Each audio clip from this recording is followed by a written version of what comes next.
Shalom Bapak Ibu Saudara, hari ini kita berjumpa lagi dalam ibadah online kita. Dan pada saat ini kita memperingati hari kenaikan Yesus ke surga. Untuk itu saya mengajak Bapak Ibu Saudara untuk melihat dua bagian kebenaran firman Tuhan.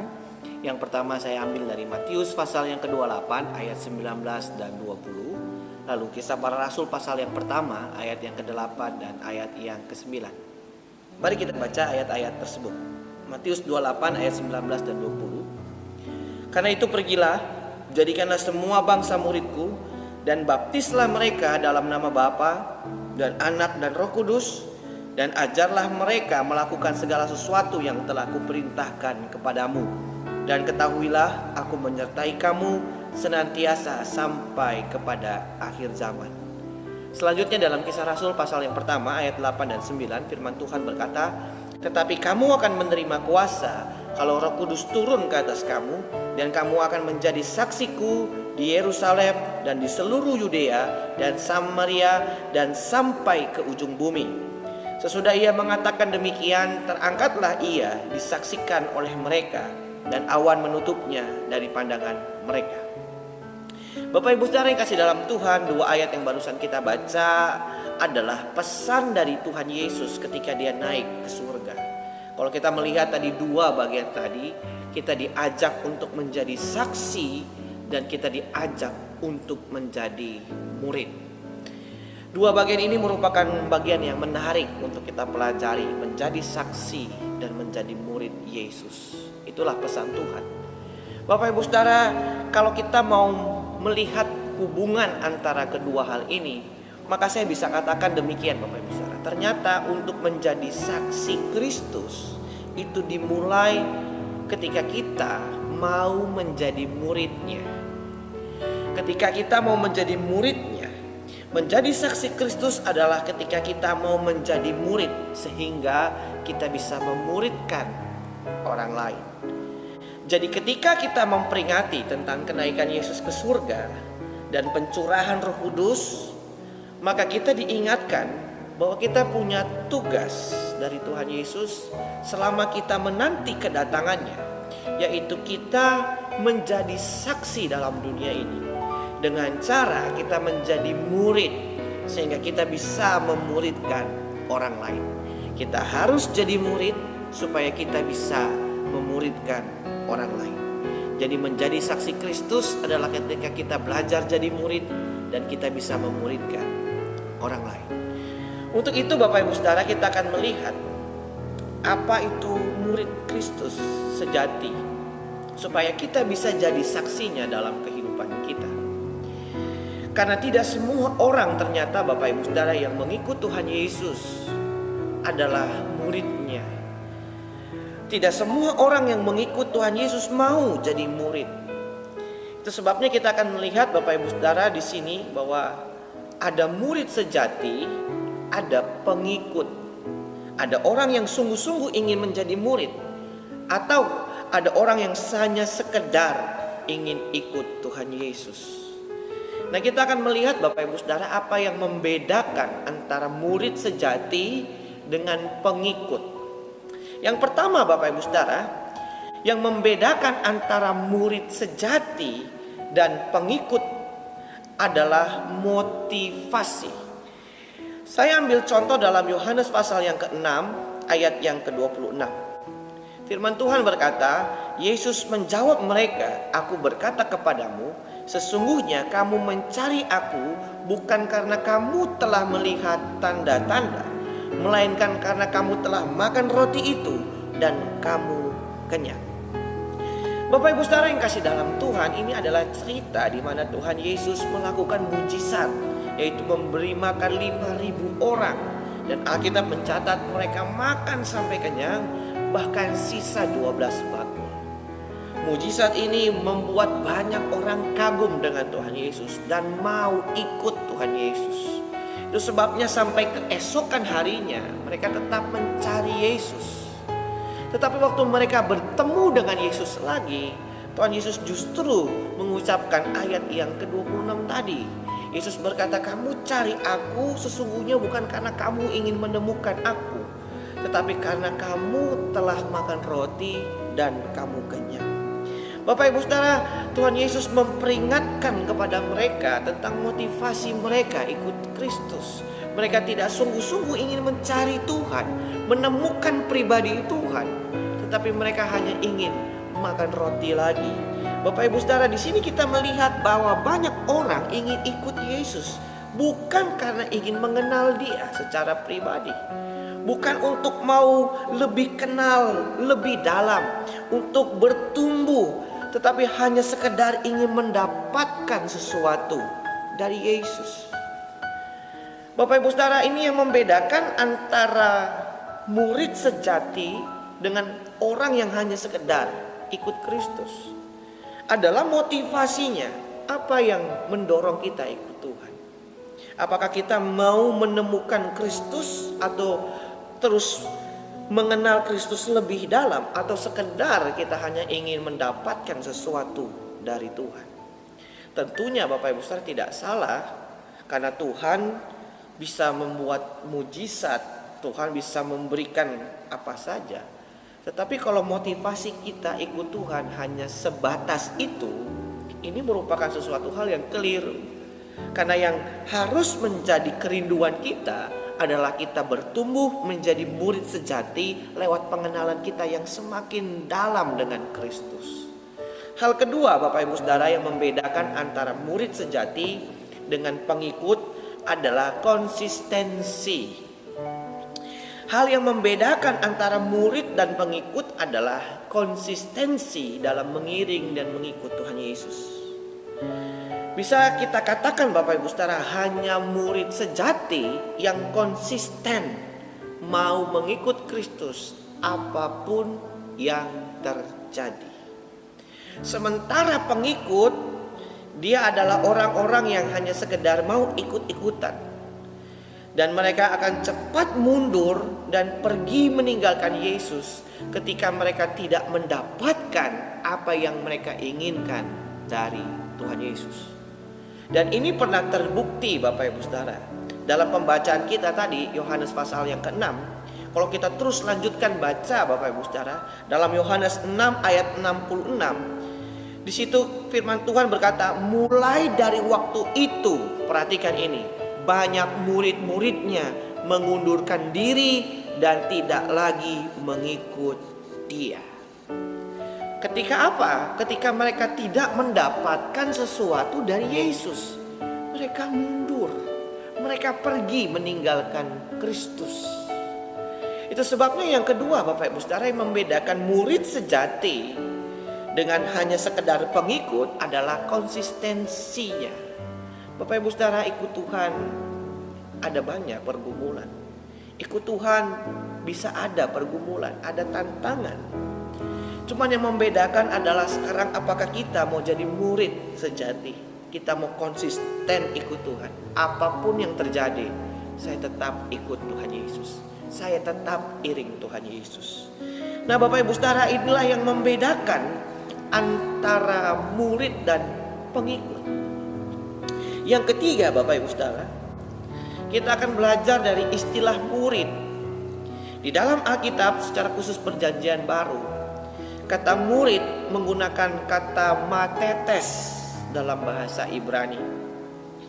Dan kata ini Bapak Ibu Saudara, istilah ini memiliki makna yang bisa kita pelajari untuk kita dapat sebuah gambaran tentang arti dari seorang murid. Gambaran pertama dari kata murid itu, dari istilah matetes, yang pertama adalah murid adalah seorang yang membangun relasi atau hubungan antara dia dengan sang guru, antara murid dan gurunya. Bapak Ibu Saudara yang kasih dalam Tuhan, pada waktu itu, pada zaman Tuhan Yesus, jika seseorang ingin berguru kepada seorang guru tertentu atau kepada seorang rabi, pengajar Taurat, biasanya Bapak Ibu Saudara, mereka akan tinggal bersama-sama dengan rabi tersebut. Hal ini merupakan cara setiap murid untuk bisa mengalami atau memiliki hubungan yang erat, punya pengalaman bersama dengan sang guru. Mereka bisa membangun satu hubungan yang dalam, yang erat satu sama lain. Maka Bapak Ibu Saudara, murid-murid diajarkan bukan hanya sekedar pengetahuan, tetapi dia dapat meneladani cara hidup dari sang guru. Dia bisa melihat dan mencontoh bagaimana keseharian dari guru tersebut. Nah, itu sebabnya Bapak Ibu Saudara, ciri murid yang penting dari istilah murid atau matetes tadi adalah murid itu mau membangun hubungan yang dekat dengan sang guru. Ada relasi, ada hubungan antara murid dan guru. Bukan hanya sekedar hubungan, tetapi hubungan yang dekat. Nah, Bapak Ibu Saudara, jadi kalau hari ini Bapak Ibu Saudara, kita berkata saya adalah murid Kristus atau saya mau jadi murid Yesus, maka Bapak Ibu Saudara, kita harus membangun hubungan ini dengan Tuhan. Kita harus membangun hubungan dan relasi kita kepada Tuhan. Ketika kita mengatakan bahwa kita adalah murid Kristus, kita adalah orang-orang yang seharusnya punya kerinduan untuk bersekutu dengan Tuhan. Lewat doa kita Bapak Ibu Saudara, lewat persekutuan kita dengan Tuhan, kita bisa bangun lewat jam-jam doa yang kita miliki. Ada waktu-waktu yang memang kita siapkan untuk kita berdoa, kita bersyukur, kita membangun hubungan dengan Tuhan. Karena sebagai orang percaya Bapak Ibu Saudara, kita harus punya waktu bersekutu dengan Allah atau membangun persekutuan kita dengan Tuhan. Itu sebabnya Bapak Ibu Saudara, murid sejati adalah mereka yang memiliki kerinduan untuk selalu bersekutu dengan sang guru atau dengan Yesus atau pribadi Yesus. Hari ini Bapak Ibu Saudara, kita punya kesempatan untuk membangun hubungan yang dekat dengan Tuhan. Hari ini Tuhan izinkan ada banyak aktivitas yang harus kita hentikan. Bekerja, melayani. Kita diajak untuk tinggal di rumah. Jadi di sisi yang lain Bapak Ibu Saudara, kita punya waktu lebih dari sebelumnya. Mungkin dulu kita sibuk dengan kegiatan-kegiatan atau pekerjaan, bahkan pelayanan. Dan saat-saat ini kita punya waktu lebih. Dan saya mengajak Bapak Ibu Saudara dan saya untuk menggunakan kesempatan ini, waktu-waktu yang ada, untuk kita semakin dekat dengan Tuhan. Kita membangun mesbah pribadi kita dengan Tuhan. Kita belajar membangun persekutuan kita dengan Allah. Kita rindu menjadi murid sejati ketika kita membangun relasi kita dengan Tuhan. Bapak Ibu Saudara, arti kedua sekarang dari istilah matetes tadi, yang pertama bicara soal relasi, yang kedua kata matetes Bapak Ibu Saudara bisa diartikan atau bisa diterjemahkan dengan satu istilah yang terkenal, yaitu disciple. Dari kata ini muncul kata disiplin. Bapak Ibu Saudara, ini merupakan satu gambaran bahwa ternyata bicara soal menjadi murid sejati adalah bicara bagaimana kita mengalami proses. Ada proses yang harus dijalani oleh seorang murid. Yang kedua Bapak Ibu Saudara, murid itu adalah bicara soal proses yang harus dijalani. Proses apa? Pertanyaannya. Yang pertama adalah proses belajar, proses mengenal. Seorang murid adalah seorang yang mau diajar, seorang yang mau belajar, mau diajar. Dan kalau kita baca di dalam Alkitab Bapak Ibu Saudara, Tuhan Yesus mengajar para murid. Rasul-rasul mengajar orang-orang percaya dalam pemberitaan Injil. Itu sebabnya Bapak Ibu Saudara, murid itu harus belajar mengenal kebenaran-kebenaran firman Tuhan. Artinya Bapak Ibu Saudara, di sini yang dimaksud untuk belajar kebenaran firman Tuhan adalah ketika Bapak Ibu Saudara dan saya itu mengalami pertumbuhan secara rohani. Bapak Ibu Saudara, ada satu bagian di dalam Alkitab yang menarik. Dalam Ibrani pasal yang kelima, ayat yang ke-11 sampai ayat yang ke-14. Firman Tuhan berkata, tentang hal itu banyak yang harus kami katakan, tetapi yang sukar untuk dijelaskan, karena kamu telah lamban dalam hal mendengarkan. Sebab sekalipun kamu ditinjau dari sudut waktu, sudah seharusnya menjadi pengajar. Kamu masih perlu lagi diajarkan asas-asas pokok dari penyataan Allah, dan kamu masih memerlukan susu, bukan makanan keras. Sebab barang siapa masih memerlukan susu, ia tidak memahami ajaran tentang kebenaran, sebab ia adalah anak kecil. Tetapi makanan keras adalah untuk orang-orang dewasa, yang karena mempunyai panca indera yang terlatih untuk membedakan yang baik daripada yang jahat.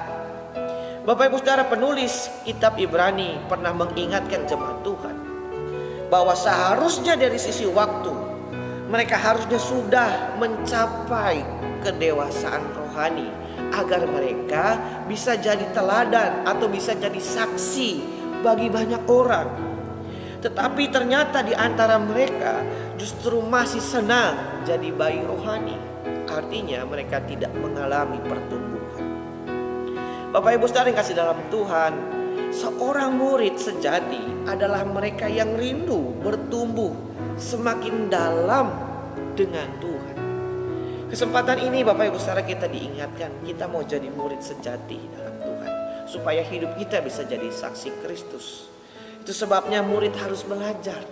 Belajar artinya dia bertumbuh semakin dewasa. Dia tidak lagi jadi bayi rohani, tetapi bertumbuh terus menjadi dewasa. Itu sebabnya Bapak Ibu Saudara, yang pertama murid itu belajar. Yang kedua Bapak Ibu Saudara, istilah Matetes tadi bicara soal murid. Selain belajar, proses yang dialami oleh murid adalah belajar dan diuji.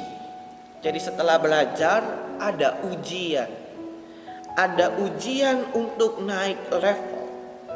Seorang murid bukan saja belajar, tetapi seorang murid harus melewati yang namanya ujian, atau mengalami apa yang namanya ujian dari apa yang dia pelajari. Murid sejati pasti diuji. Nah Bapak Ibu Saudara, dalam kehidupan kita minimal kita mengalami dua bentuk ujian. Dan kedua hal ini membentuk kita jadi murid Yesus yang sejati. Ada dua ujian yang membentuk kita menjadi murid Kristus yang sejati. Ujian yang pertama namanya ujian iman. Setiap kita akan diuji imannya. Ada yang namanya ujian iman. Iman dan kepercayaan kita pasti diuji.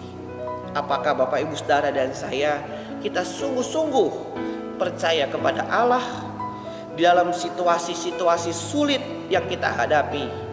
Ini sedang menguji iman kita. Apakah Bapak Ibu Saudara dan saya, kita tetap setia mengiring Tuhan bahkan dalam situasi-situasi sulit?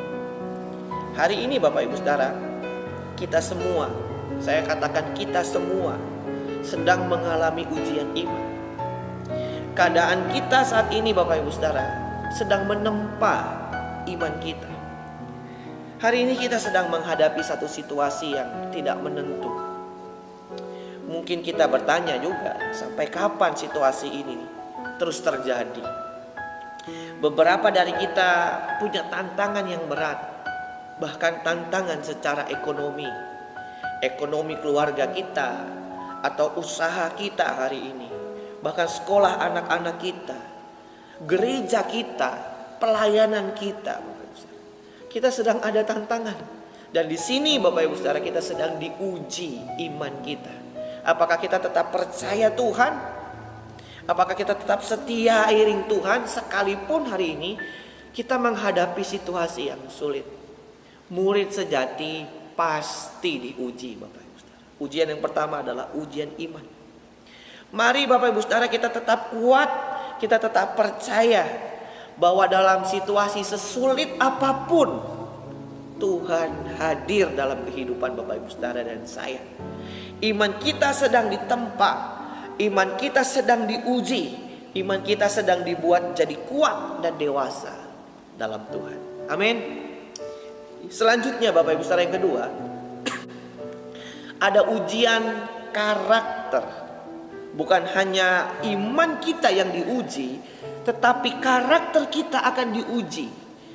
Karakter kita akan diuji supaya kita punya karakter semakin indah, semakin baik, bahkan semakin serupa dengan Kristus. Karakter yang menyenangkan Tuhan. Bapak Ibu Saudara, karena ini adalah ujian yang membuat kita bisa menjadi murid sejati. Namanya ujian karakter. Ujian karakter ini mengubah hidup Bapak Ibu Saudara dan saya menjadi pribadi-pribadi yang lebih baik. Dan juga Bapak Ibu Saudara, seringkali Tuhan memakai peristiwa kehidupan. Tuhan juga bisa memakai orang-orang di sekitar kita, orang-orang dekat kita. Bahkan Tuhan juga bisa memakai situasi sulit untuk mengasah karakter Bapak Ibu Saudara dan saya. Dan hari ini pun Bapak Ibu Saudara, karakter kita ini juga sedang diuji Tuhan. Situasi yang sulit ini sedang membentuk karakter kita untuk menjadi pribadi yang sabar, yang kuat. Bahkan dalam situasi ini Bapak Ibu Saudara, dalam situasi yang sulit, kita dibentuk karakternya untuk memancarkan satu karakter ilahi, karakter Kristus yang penuh kasih, yang penuh kepedulian dengan apa yang ada di sekitar kita. Ini adalah kesempatan Bapak Ibu Saudara dan saya untuk kita sebagai anak-anak Tuhan, kita saling membangun, saling menguatkan, saling menopang, bahkan saling berbagi kasih satu dengan yang lain, bahkan orang yang tidak mengenal Tuhan. Supaya karakter Kristus yang penuh kasih terpancar melalui hidup kita. Kita sedang diuji Bapak Ibu Saudara. Karakter kita sedang diuji. Murid yang sejati pasti diuji, dan ujian kedua adalah ujian karakter. Dan saya rindu Bapak Ibu Saudara, kita semua memiliki karakter-karakter yang baik, membuat kita menjadi murid Kristus yang sejati. Bapak Ibu Saudara, saya percaya ketika kita sungguh-sungguh rindu untuk bertumbuh menjadi murid Kristus sejati, hidup kita pasti jadi berkat. Kita pasti jadi saksi Kristus lewat kehidupan yang kita jalani. Kita pasti jadi saksi Kristus lewat perubahan hidup. Kita pasti jadi saksi Kristus lewat perbuatan kita yang dapat dirasakan oleh orang-orang di sekitar kita, Bapak Ibu Saudara. Dan sebagai penutup Bapak Ibu Saudara, dalam pembacaan tadi, selain Tuhan memberi pesan, ada janji yang Tuhan sampaikan.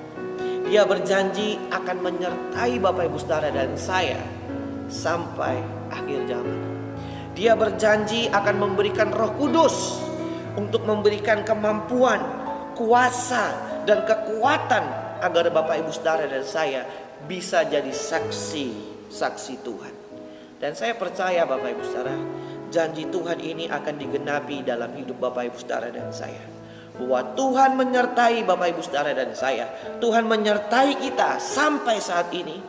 Dan Roh Kudus memberikan kemampuan kepada Bapak Ibu Saudara, memberikan kuasa, memberikan kekuatan untuk kita sama-sama bisa melewati keadaan ini. Dan lewat kehadirannya Bapak Ibu Saudara akan memberikan kekuatan untuk Bapak Ibu Saudara dan saya. Dan kita akan bisa jadi saksi Tuhan. Kiranya firman Tuhan boleh menjadi kekuatan bagi Bapak Ibu Saudara dan saya. Amin buat firman Tuhan. Bapak Ibu Saudara, mari kita berdoa. Bapa di surga, kami bersyukur untuk kebenaran firman Tuhan yang mengingatkan kami akan pesan Tuhan ketika Engkau naik ke surga. Tuhan, rindu kami boleh jadi saksi dan murid Kristus yang sejati. Tuhan, mampukan kami, Roh Kudus tolong kami, bahkan dalam situasi kami saat ini, kehadiran kami boleh jadi saksi, boleh menjadi murid yang sejati Tuhan. Roh Kudus berikan kami kekuatan dan kemampuan. Secara khusus Tuhan, hamba berdoa bagi seluruh sidang jemaat-Mu dimanapun mereka berada. Kami tahu Tuhan situasi yang sedang kami hadapi hari-hari ini. Kami perlu pertolongan Tuhan. Kami perlu kekuatan dari Tuhan. Hamba berdoa kiranya penyertaan-Mu hadir dalam kehidupan mereka, dalam setiap rumah tangga mereka, keluarga demi keluarga, bahkan pribadi lepas pribadi Tuhan. Engkau hadir dalam kehidupan mereka.